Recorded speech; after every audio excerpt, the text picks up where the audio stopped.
high expectations of your leadership, particularly in relation to the provision of requisite police security that will engender not only just a stable security space ahead of the general election, but to guarantee the credibility of the exercise. In this task, I call on the Inspector General of Police and indeed all law enforcement agencies that will be complementing the police in the election security process to note that the eyes of the nation and the global community will be on you all. My pledge to bequeath to the nation a democratic culture in which the police will not only be apolitical and impartial during the 2023 general election, but in which the process will be peaceful and secure, and the outcome truly reflective of the free will of the citizens. This vision can best be achieved through an efficient police force, and I am delighted that the force leadership is advancing my vision in this regard.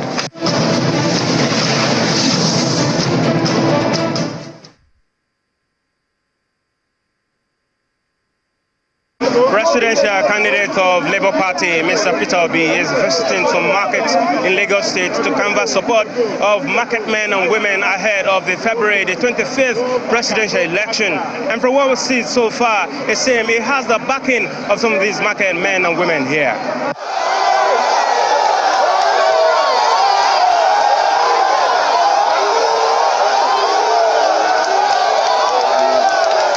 The presidential election is in the fortnight, and Mr. Peter Obi is shifting his campaign to the grassroots with his rally for support from traders in Lagos.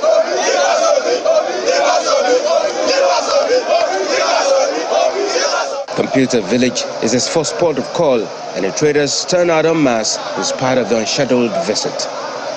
Anybody who doesn't vote for Obi this time is going on slave. Obi is for workers. Let us, when Yoruba marry, if we say, if your wife is not good, go and marry another. Let us try another. We need somebody like Peter Obi that is very young, that will do something for the country, that will help the nation. It's what we want for this country. Yes, I have my PVC. I'm supporting Obi. It's the first thing I'm going to drop my PVC food.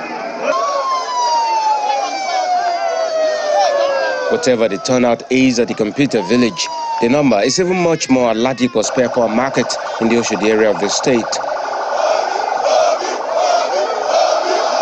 The excitement on the faces of the traders is unmistakable, and they say their support is not for any immediate benefit. He understands many things he can do for us. We want someone who will support us, someone who will make us achieve more good things in the country. Not someone that we don't understand the mind of the people. Mr. Peter Obi's promise is to not dampen the hope in these people should he become president. As I go around Nigeria, I see millions of Nigerians who are in pain and suffering, yet have all the hope for a country that will come to their aid. And my wish that I have opportunity of salvaging the situation. The on-days turnout, which the traders claim is the least they can do to demonstrate their support, the promise to come out on Saturday, February the 25th, 2023, which will be much more important. Timothy Crown.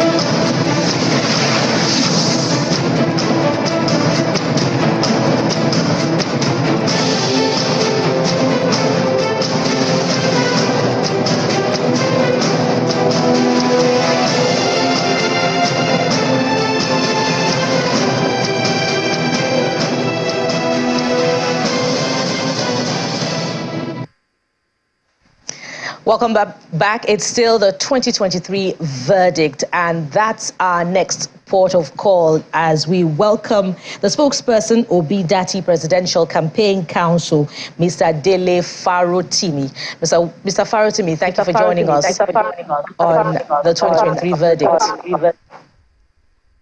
Thank you very much for having me. Good morning. Indeed, we've seen your presidential candidates traverse markets over the weekend. It was, his appearance at Alaba International Market, and then we've seen his visit to Computer Village and Ladipo Market. And, the show of support for your candidate is unmistakable. Undoubtedly, the party will be buoyed by, this turnout. What are we to expect in relation to that, from the National Secretariat's hosting of your candidate later today?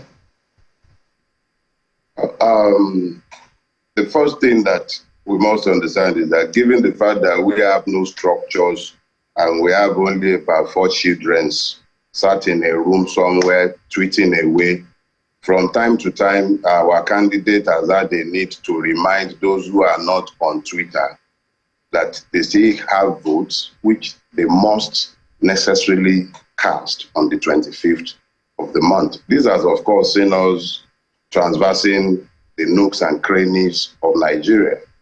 Mr. Gregory Peter Obi went as far as go to places where nobody has gone to campaign in years, places like Biu, places like Mubi, because there are Nigerians living there. So wherever Nigerians are, wherever they might live, before you might be related to someone, you must be able to see and feel their afflictions.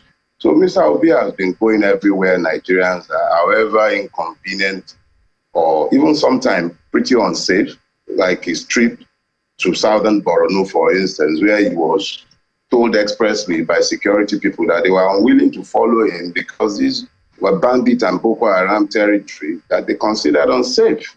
And these are parts of Nigeria where Nigerians in their millions, thousands, they still live. They have to eke out a living in the parched land that has been abandoned by government itself.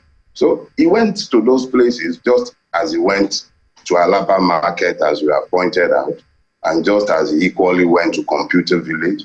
And he will continue. These are part and parcel of the attempt to continue to let Nigerians understand the critical nature of the coming election. I was, perhaps, I wouldn't call it privileged, but let me just say that I was, well, constrained to sit down and watch the performance of the man who is speaking for this current government and the one that is looking to take over from it. And these performances are sufficient to educate Nigerians as to the fact that elections have consequences. And I thank channels for giving us this, despite all the network challenges you had in the course of that. So essentially, we are focused, both the candidate, ourselves speaking for him, average Nigerian who understands what are at stake, the things that are at stake in this election. We're simply focused on taking our messages to Nigerians. Elections have consequences. You must vote for competence above ethnicity and religion. And yes, records matter. We have a 7.5-year record, almost 8 years record now, of course, of General Buhari. What we've watched this morning, the buck passing, the illustration of dysfunction in its worst form, where you are having, look, it's almost like we're sat on top of a refuse dump where we've all lost our senses of smell. So when people come around and as bubbles begins to repeat nauseating things that should not be normalized to the point where they excuse it, dice it, cut it, Nigerians must become wiser. These are our own messages in the days. So people will be doing transfer signaling in the political market. Let's stick with the Labour Party before we begin to go to national issues. Where you've recorded gains, there are also some records of losses. We've read in the papers how Southwest leaders have jettisoned your party.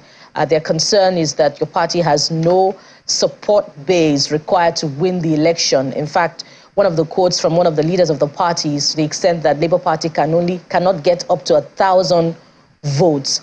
How much damage has that done to your chances of harvesting votes in the southwestern region of the country? The first thing that is embedded in the question you have asked is a complete misunderstanding of the nature of the Datti movement. You have a complete misunderstanding of it. The so-called Southwest leaders of the Labour Party who have decamped in what I was already explaining is the transfer market in the political season. Question you have to ask yourself is this: if somebody has come out to tell you that, oh, the Labour Party, that they are the Southwest leaders, is incapable of delivering more than 1,000 votes, then that tells you the quality of persons that they themselves are. The Labour Party of today is not the Labour Party of 6 months ago, before which all these ones that position themselves as career politicians who sell party tickets. That explains the problem the Labour Party has across the length and breadth of the Southwest, particularly where Jagaban PLC has always planted these people so that they act as surrogates in election time. When somebody has lost the party ticket, either that was in AC, ACN, or in this APC, they conveniently fly to the Labour Party of yesteryears. But that Labour Party is already giving way to a new Labour Party. So what the Labour Party you see today is not unlike the old NADECO, where people with disparate interests but who share the same strategic objectives come together because there is a pressing need to effect change, to change the direction of the country. We've all had to perhaps scale down our expectations in some ways, learn to, because we cannot build coalitions. How do you go about the business of having a revolution? And make no mistake about it, the Nigeria we have today is one that demands that we must give up our personal interest, make sure that we focus our attention and our entire energies on rescuing the country. We can have our ideological squabbles later on, but that is as it relates to the Labour Party of today. The persons you are talking about, who are they? Exactly how many people have they? I don't even know the name of a single one of these persons. I am a typical case in point. I speak for the Obi presidential campaign. I'm not a member of the Labour Party. I'm a member of Afenifere. Afenifere is an integral part of the Obi presidential project. Now, in the Southwest, Afenifere says it is speaking for a presidential candidate. The same Afenifere that some people who are so desperate to gain his endorsement that they were busy acting movies in Akure. That same Afenifere now says is standing behind a person, and that person is the person it considers worthy of support in this electoral cycle, and it places its credibility and demands for restructuring of Nigeria, which is a lodestone of Yoruba demand.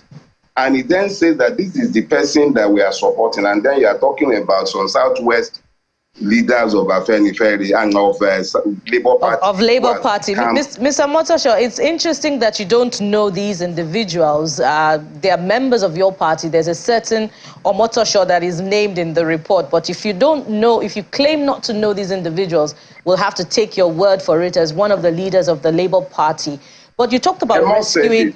You talked about rescuing Nigeria. Let's make progress. I'm sorry. You misrepresented the fact, and I need to correct you. Number one, I have made clear I am not a member of the Labour Party. I am a member of Afenifere.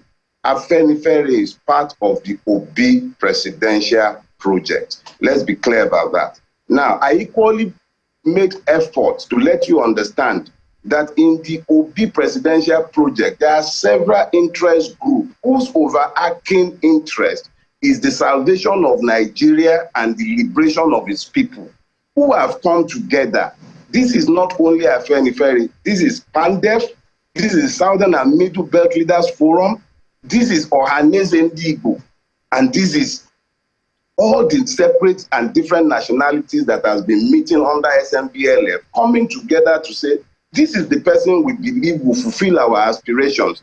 These are not persons who are ordinarily members of the Labour Party, but they've come into the Labour Party because that is where Obi is, and that is where we've all found a political platform for the actualization of the emergency situation in which we are, which is rescue this country. So, Mr. Farotimi, does that then say, just a quick one on that, does that then say that there is a political arrangement of sorts between the Labour Party and the Afenifere and Pandef and the rest of it that you just mentioned?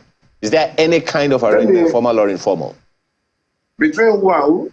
Between Afenifere and all of that and the Labour Party, because Mr. Obi is not on the ballot as himself. He is on the ballot as a candidate of the Labour Party. So what's the arrangement? Look, as I see, if you are working in a coalition, there must be a common interest. The common interest for everybody, including the Labour Party, which is working in tandem with the Obi campaign, is that Nigeria needs to be rescued. Now, that is without prejudice to the fact that there are operatives within the Labour Party itself who had been there long before Obi became a candidate of the party, and who had been there for reasons best known to themselves, perhaps positioning themselves for today's political transfer season. Because I cannot understand how a person stays within a party. He says it's the South, they say they are the Southwest leaders, and the same persons come out to say that they have a good candidate like Peter Gregory Obi to sell. And they are so impotent at doing this job that they self-indict themselves and tell you that they can only come up with 1,000 votes. Mr. Farotimi, I'd like you to please, conclude on that arrangement. What's the political arrangement between these interest groups that you talk about? There is no political arrangement. That's the point I'm making to you. When you talk about a political arrangement, you're suggesting that these people have some special interest over and above that of the average Nigerians. No.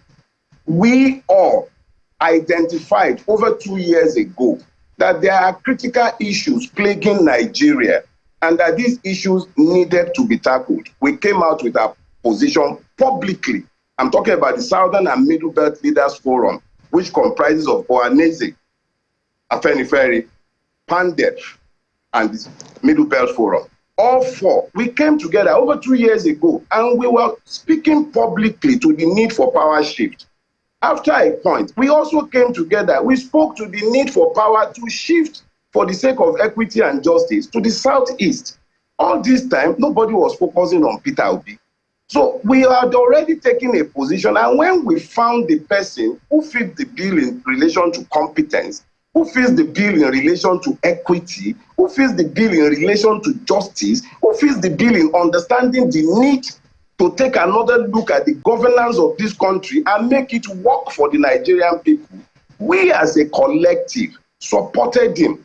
He was in Labour Party, so of course, we went into the party with him, not necessarily as card-carrying members of the Labour Party, but in recognition of the fact that the Labour Party presents an opportunity and a platform for the actualization of these ideals that we had been speaking to all these years. Good. If he had remained in the PDP, maybe not, we may or may not have supported him.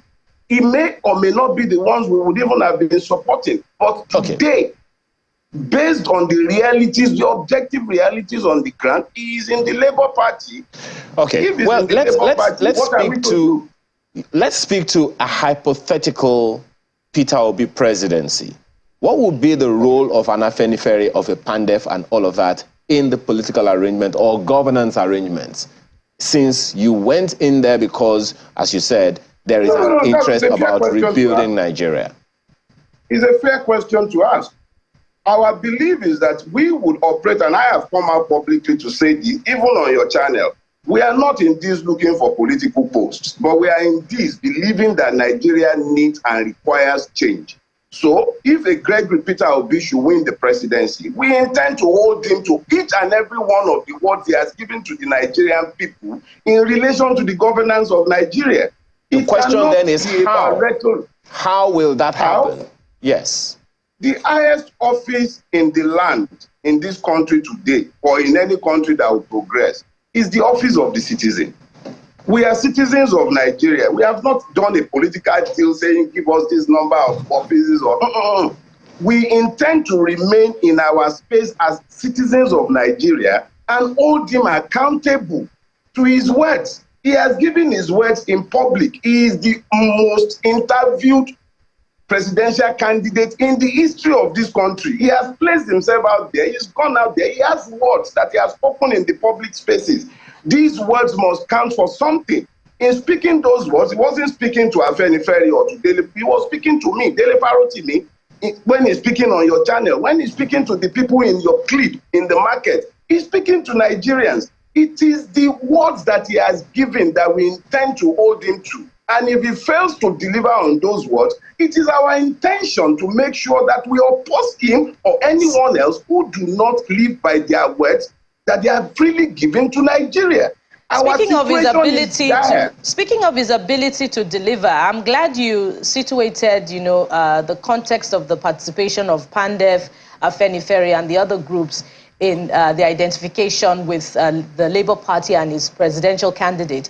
And you talked about, the need for equity and justice to, have the presidency emerge from the Southeast this time around. In relation to that, some would say that you would know what a person would do by what he had done in the past. And some would say in relation to that, your candidate's exit from APGA and the lack of consensus in the Southeast as we speak today on a Southeast presidency doesn't particularly give one cause for optimism about, his ability to unify Nigeria or even the possibility of his emergence on the ticket.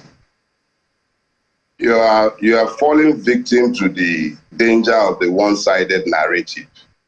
In the first place, Nigeria is a place where political parties have not developed along the lines of ideology. It's always been that political parties, unfortunately, in Nigeria today, are essentially platforms for the contestation of elections. Now, Mr. Gregory Peter Obi wanted to be the governor of Anambra State to make a change. The PDP was the behemoth running riot in the political space in the Southeast and had been in place since 1999. APGA was a minority party, but he joined that party because that was the party that offered a platform for engagement with the people. He gained power as an APGA governor, and he remained an APGA governor until the end of his tenure. Now, in ruling in Anambra State, he had to deal with a House of Assembly completely peopled by PDP people. I will leave out that history because it's not relevant, but you know it. He survived that. He spent his time working for the people, and he built a legacy of integrity and service. That is the basis upon which the like of me can engage with him today. Now, when you speak to the fact that there are divisions in the Southeast, that there might be no unanimity of support for him, I'll remind you that I'm a Yoruba man. My mother is from Fiditi in Oyo. My father is from Imesile in Ijesha land. Nobody is more Yoruba than me. And yet, I am here speaking clearly, particularly against the candidacy of the person called Bola Ahmed Tinubu. Let's be clear, this is not about tribe. It's about Nigeria. The fact that not enough of us have owned Nigeria, but more of us have owned our tribes and our religion is the reason why Nigeria is in the mess that it is in today. The Southeast is not going to be monolithic. There will be people in the Southeast who will not support Peter Obi, and that's their prerogative. There would also be people in the Southwest who will not support Bola Ahmed Tinubu. That's our prerogative, and that's as it should be. There has really ever been a point in time where there has been a tribal consensus in this third republic about leaving power for anybody. We are not concerned about tribal consensuses. We took our position based on the justice and equity of the situation. What the Southeast does as a bloc is entirely up to the citizens who comprises of the Southeast. We have taken our own positions based on what we believe is best for Nigeria. We believe our Indigo brothers and sisters would equally do what is necessary on the 25th of February. But we have taken our positions based on conscience and conviction. It will be interesting to see how that plays out, how much support he will garner across board, to see that unanimity that you talk about, either it be in the Southeast region or the Southwest region. There are other dimensions to the conversation, Mr. Farotimi, but we must leave it here. And thank you profusely for your time and thoughts on the program. Mr. Dele Farotimi. And if you notice, Mr. If you notice, we didn't have any network issues. Yes, we did not. Mr. Dele Farotimi is the spokesperson Obi Datti Presidential Campaign Council. There's more to talk about on the verdict 2023, but that'll be after the break. Stay with us. We'll be right back.